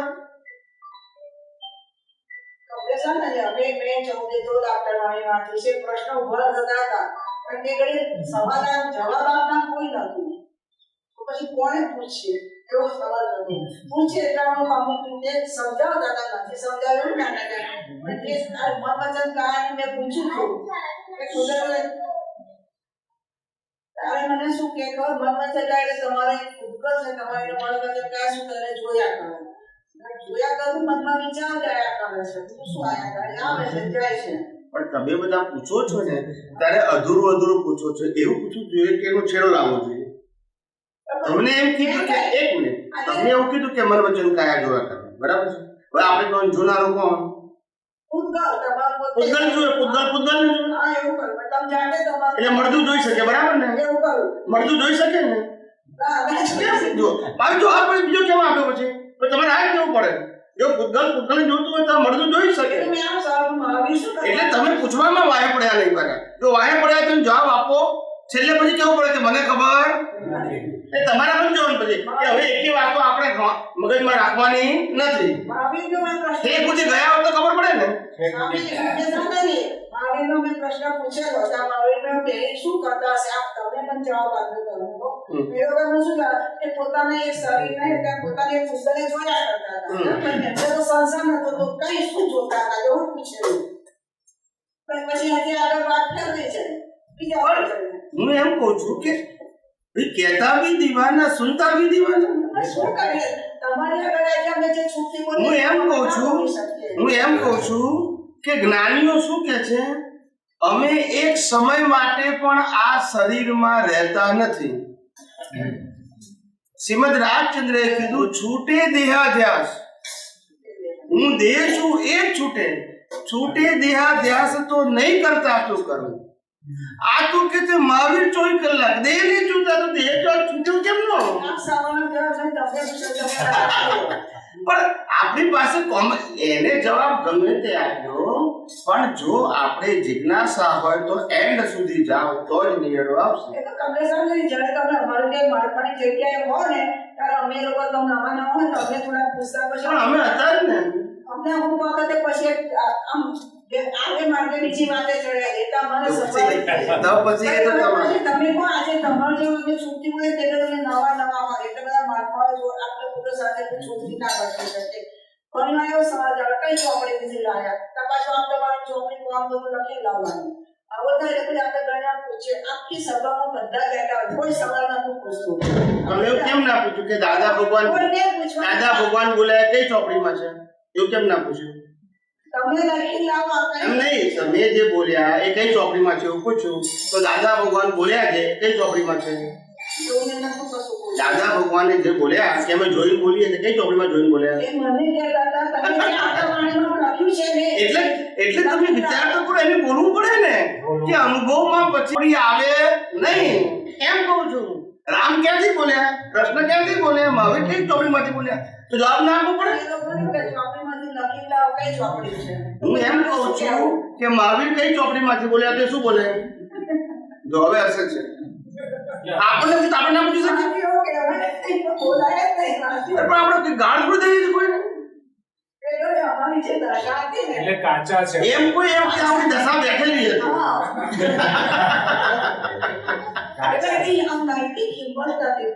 ના કઈ વાત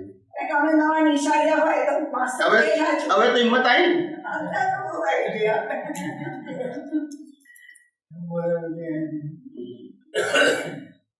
અધ્યાત્મ વિજ્ઞાનનો પાયો જે છે કે તમારા સામર્થ્યને ખુલ્લું કરવું શું કીધું સામર્થ્યને તમને હેન્ડીકેપ બનાવવાના નહીં તમને સરેન્ડર કરવાના નહીં શું નહીં કરવાનું સમર્પણ કરવા સરેન્ડર નહીં કરવાના હેન્ડીકેપ નહીં બનાવવાના પણ તમારી અંદર સામર્થ્ય છે એને ખુલ્લું કરવા હું આવ્યો છું હું સામર્થ્ય આપવા આવ્યો ખુલ્લું કરવા આવ્યો અને જેટલા પણ મહાન પુરુષ થઈ ગયા એને જીવ માત્રનું સામર્થ્ય ખુલ્લું કર્યું છે આપ્યું કે લીધું નથી કારણ કે આપવાનું પ્રશ્ન છે નહીં છે તો પછી ક્યાં આપવાનું છે તમારી અંદર તમે ચેતન છો તમે અવિનાશી છો અને અનંત શક્તિ વાળા તમે છો મારે તમને આપવાની જરૂર છે મારે તમારા સામર્થ્યને ખુલ્લું કરવાનું છે એમાં આપવા લેવાનો પ્રશ્ન આવ્યો આ તો શું કે છે હું આપું તો જ તમને મળે ના સમજાયું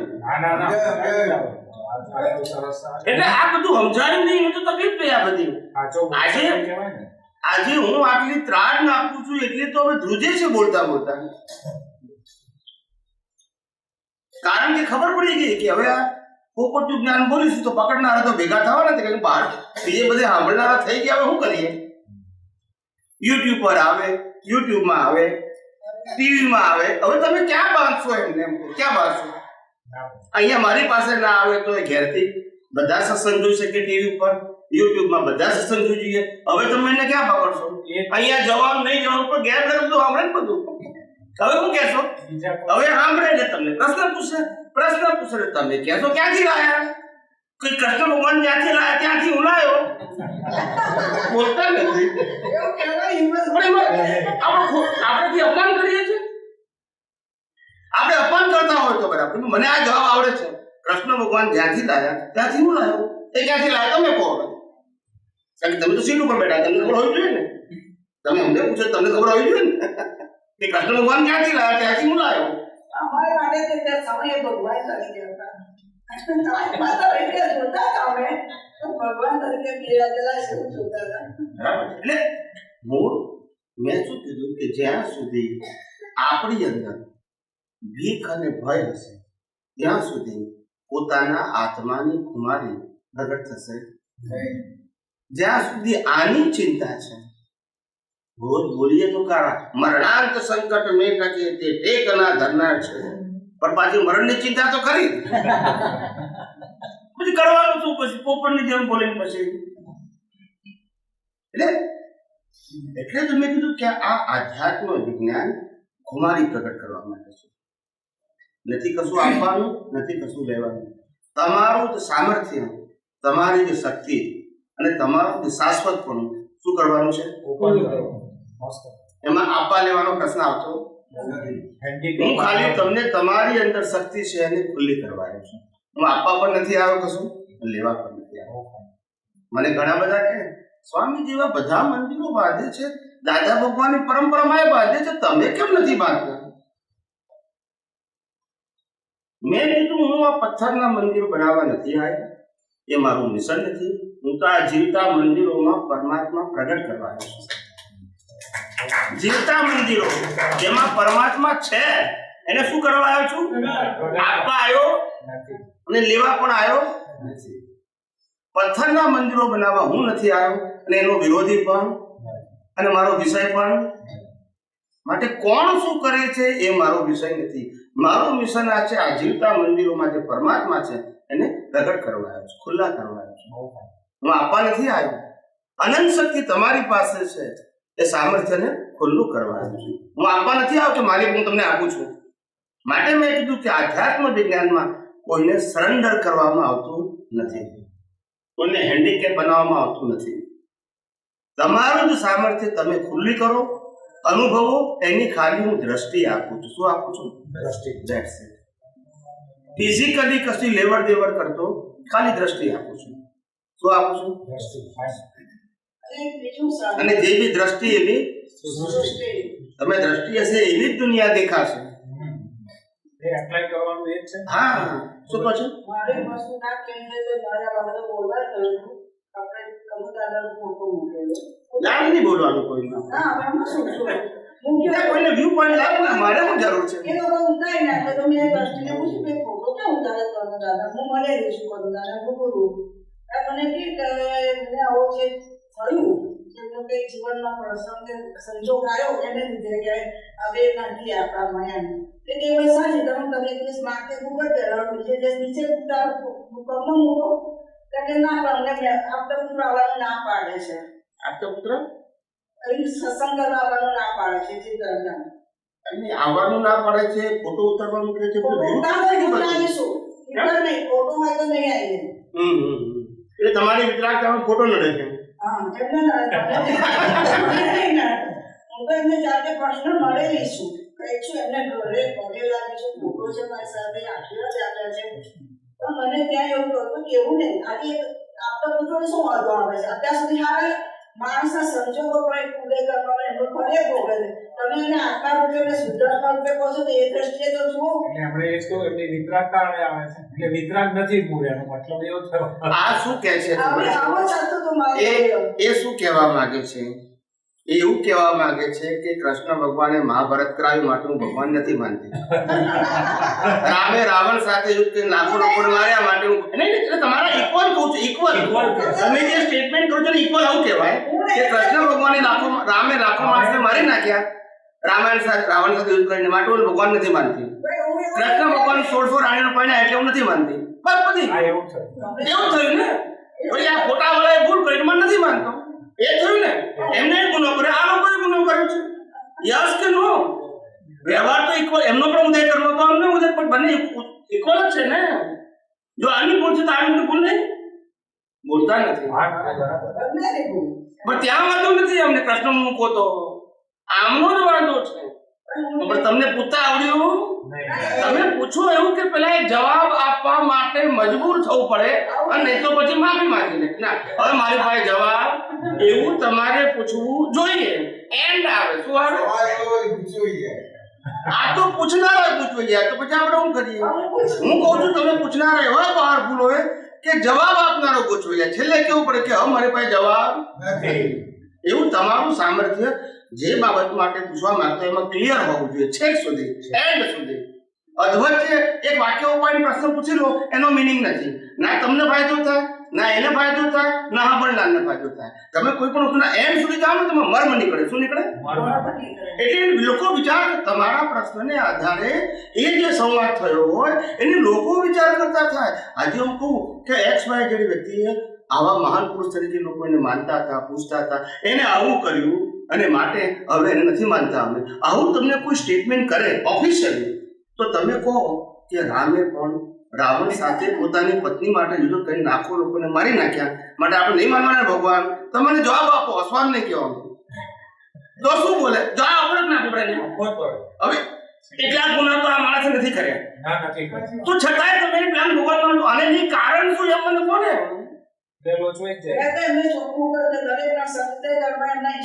હું શું કહેવા માંગુ છું?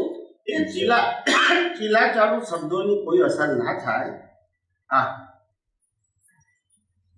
ચીલાચાલુ શબ્દોની કોઈ અસર ના થાય. તમે એવું બોલો કે જવાબ આપનારે જવાબ આપવા માટે મજબૂર થવું પડે. ક્યાં તો કેવું પડે કે મને ખબર નથી, ક્યાં તો એવું કહું કે હું જાણતો નથી. આ છેલ્લો એન્ડ આવે. જો તમારે પૂછવાનું સામર્થ્ય હોય, ને આવો સાચો હોય તો આ જવાબ. એને અનુભવ ના હોય કે હું જાણતો નથી. હા, પછી ટીકાનો પ્રશ્ન ના આવે. એવું જાણતો નહીં. અને જ્યારે આવું બોલે ને ત્યારે બેઠેલા બધા સમજી જાય કે આ માણસે જે આમના પ્રશ્નનો જવાબ આપ્યો એમાં ભૂલ છે એ નક્કી. એટલે જે પેલી માન્યતા હતી ને કે ફોટાવાળી વ્યક્તિને ભૂલ છે, એ માન્યતા આ બધાને શું થઈ જાય, નીકળી જાય કે નહીં? એવું તમારું સામર્થ્ય પ્રશ્ન પૂછનારનું પણ હોવું જોઈએ, એમ કહેવા માંગે. ટીકાનો ક્યાં પ્રશ્ન આવ્યો? આપણે જો કોઈને ખોટા કહેવા છે, પણ એવો સાર કાઢો કે તમને ફાયદો કરે, પ્રશ્ન પૂછનારને વિચાર કરતો કરે અને સાંભળનારને જાગૃતિ આવે કે વાત તો સાચી છે. હું મારી દ્રષ્ટિએ સમજી કે મારી વાત સાચી છે, લોકો એમની દ્રષ્ટિએ ના સમજે તો પછી એક વડીલ તરીકે મોટી મને એનો લેટ મૂકવું હશે. પણ આપણે ના વ્યવહાર આપતા પુત્રો બેન ના આવે એટલે આપણે પોતું ઉતારી લેવાનું બહુ છે, ઉતારવું પડે. પછી શું જવાબ આપવું? ના, બરાબર. દ્રષ્ટિને શું જવાબ આપવું? બરાબર છે. એટલું કહ્યું કે ભાઈ એવા આ વસ્તુ ખોટી છે, તમે આજે મુગટ પહેરાવી એકદમ ગુસ્સા હતા અને બીજે દિવસ પગ નીચે મૂકી દો છો. એટલે મને લોકો મુગટ પહેરાવા આયા હતા, મેં કોઈ પહેર્યું તો કોઈ ઉતારે નહીં.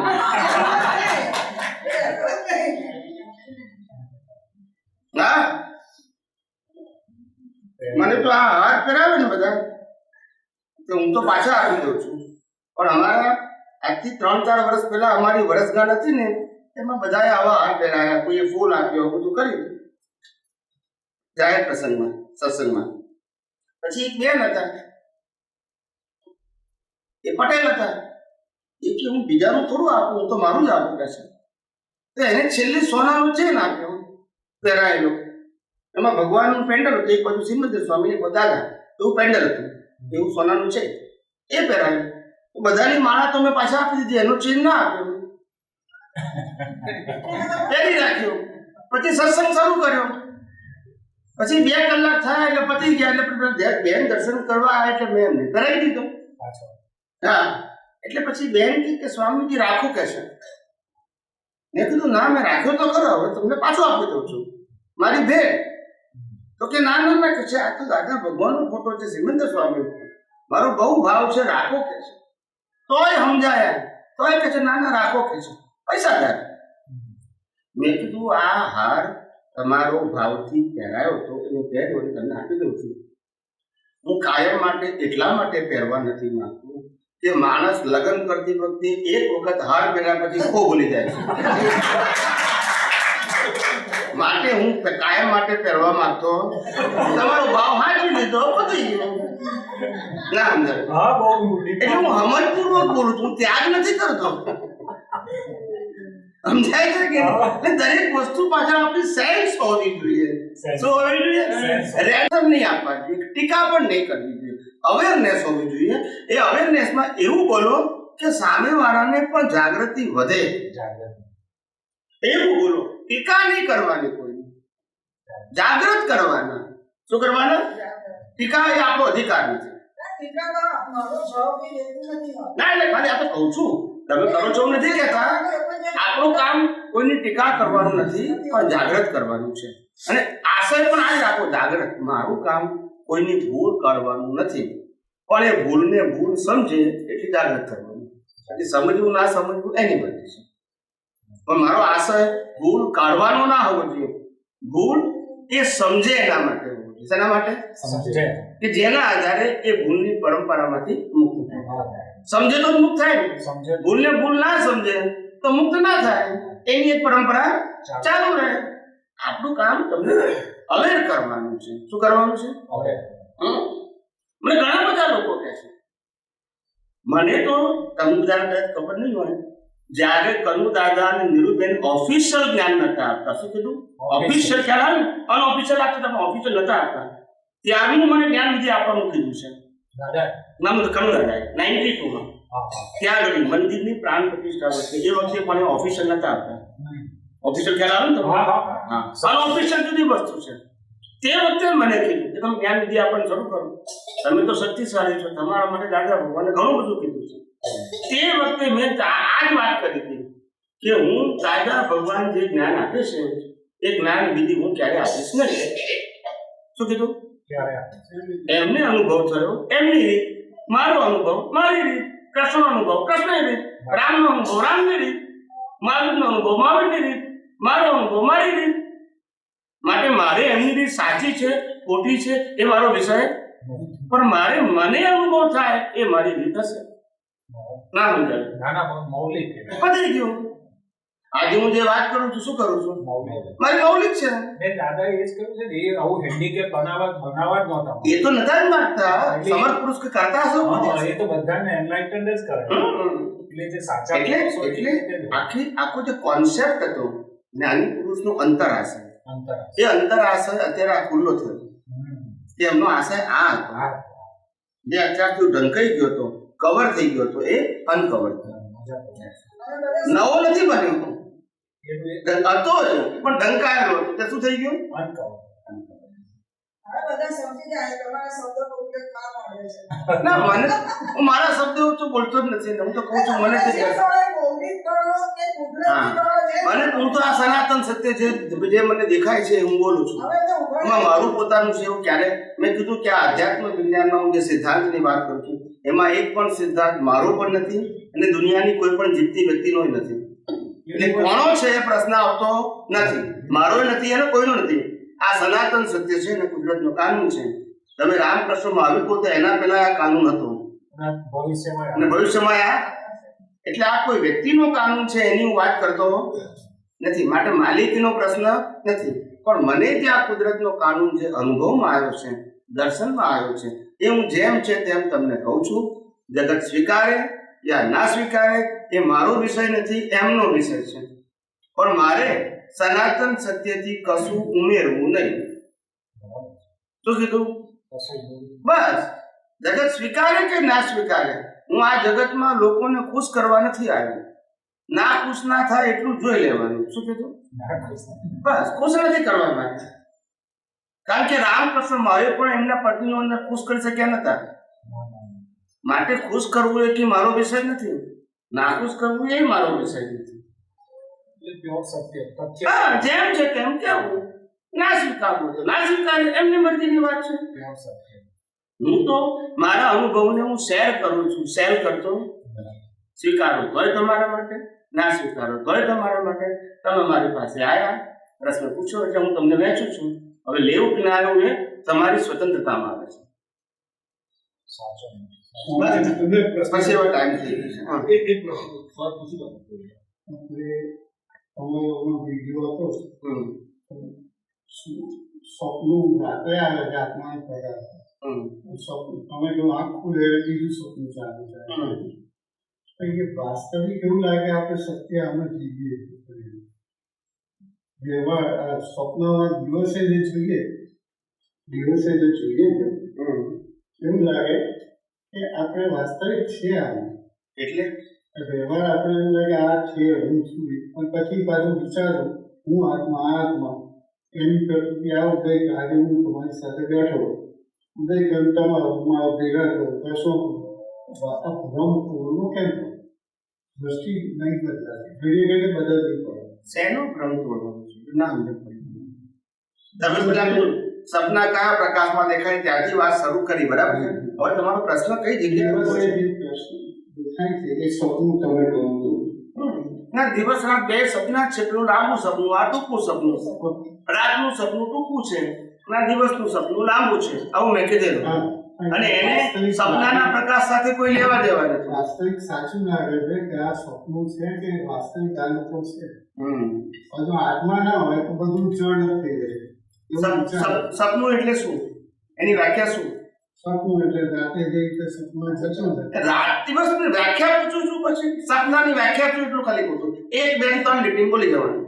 સપનું એટલે આવે જાય. અને આ જીવન પણ એમને બોલવાનું ને આવે જાય. પ્રશ્ન એમનો છે, સંજોગો આવે જાય. તો પછી સપનું કેમ નહીં એમ પૂછું છું. તમે વિડીયોમાં તો દિવસે સપનું જ છે. દિવસે દિવસ રાત ક્યાં આવ્યો પણ પૂછું છું. કોઈ એવું કહેવા માંગે છે કે વ્યવહારિક જીવન ચાલે છે કે ઉગાડી આંખે બંધ આંખનું સપના જેવું વાક્ય છે એ શક્તિ એ કહેવામાં પાસે જ છે. ઉગાડી આંખે સપનું રાત આવે બંધ આંખે હા સપના બરાબર છે. પ્રશ્ન ક્યાં છે? હું બે બોલ્યો છું, હવે તમને પ્રશ્ન ક્યાં છે? પ્રશ્ન તો કહેવાય લાગે છે મેં તે મારી દ્રષ્ટિએ મેં તે તો તેને દ્રષ્ટિનો એટલે જ્યાં સુધી તમે પૂરેપૂરું વિજ્ઞાન નહીં સમજો ત્યાં સુધી દ્રષ્ટિનો ઉપયોગ તમે નહીં કરી શકો એટલે કોઈ પણ વ્યક્તિ એટલે આજે તારીખ કઈ થઈ? 12. ગઈકાલે કઈ હતી? 11/12. 11/12/20 બરાબર છે. 11/12/20 અને તે પહેલાના સમય માટે તમે મરી ગયા કે છો? હા કે નામાં જાવ, ગોળ ગોળ ના બહુ ઉપયોગ ના કરો. જીવીએ છું. 11 તારીખમાં કહે છે 11 ડિસેમ્બર 2020 અને તે પહેલાના સમય માટે તમે છો કે મરી ગયા છો? છું. ના 11 નહીં કહેવાય. 12 તો મરી ગયા એમાં સપનું ના કહેવાય? એ સ્વપ્ન નથી. તો પછી તમને વાંધો કઈ જગ્યાએ છે? તો વાસ્તવિક એવું લાગે કે આ સ્વપ્ન નથી. એ ભ્રાંતિ છે ને. એ મારી ભ્રાંતિ તોડ્યો શું કરું? પછી દ્રષ્ટિ એટલે તમને સમજાયું તો સમજણ તો પડી ગઈ, તરત જ પડી ગઈ કે આ સપનું જ છે. તો પછી ના સમજાયું તો હું તમને સમજાવું, સમજી તો ગયા તમે કે તમે ગઈકાલ અને તેના પહેલાના સમય માટે તમારા માટે સપનું જ છે, કારણ કે મરી ગયા છો. આજે ભલે જીવતા છો પણ આજના માટે ને, ગઈકાલ માટે ખરા. અમે પાછળ પણ બધું લાઈન જીવીએ છે ને એ તો કહું છું આ મેં કેટલાય લોકોને કહ્યું કે ભૂતકાળને યાદ કરવો એ મરદાને ચૂસવા બરાબર છે. તમને સાથે નહીં તોય કે છે અમારે સામાયિક પ્રતિક્રમણ કરો, હું કરું પણ હું કામ ના કરું. તમને સાથે નહીં તમારે કરવા હોય તો મને કેવું વાંધો છે? રામકૃષ્ણ ને વાંધો નહીં, તમે તો સ્વતંત્ર છો, જે કરશે એ પામશે. મારું શું કહેવું છે, અત્યારે વાસ્તવિક આ જીવન ચાલતું એવું લાગે. હે આ વાસ્તવિક જીવન ચાલે છે, હું અમને જોઈ શકું છું, હા. મળી શકું, તમારી જોડે વાતચીત કરી શકું છું. હા પછી એ શું છે? એ સત્ય શું? ભ્રાંતિ છે? વાતચીત કરી શકો તમે, બધો કર્મનો હિસાબ, બીજું શું? ઉદયગઢ છે. એ બીજું શું તારે? નહીં આ કોઈ આ તો સાંભળવું એટલે કોઈ સમજવાનું બધું જોઈએ ને. તમને સાથે એમને કહ્યું કે વિજ્ઞાન તમે સમજશો તો આ સ્વીકાર કરી શકશો દ્રષ્ટિ એટલે શું કરીને શુદ્ધતા દ્રષ્ટિ બદલવી. કુદરતી સંચાલન છે જો અને એક બંધ કરીને ચાલુ કરું.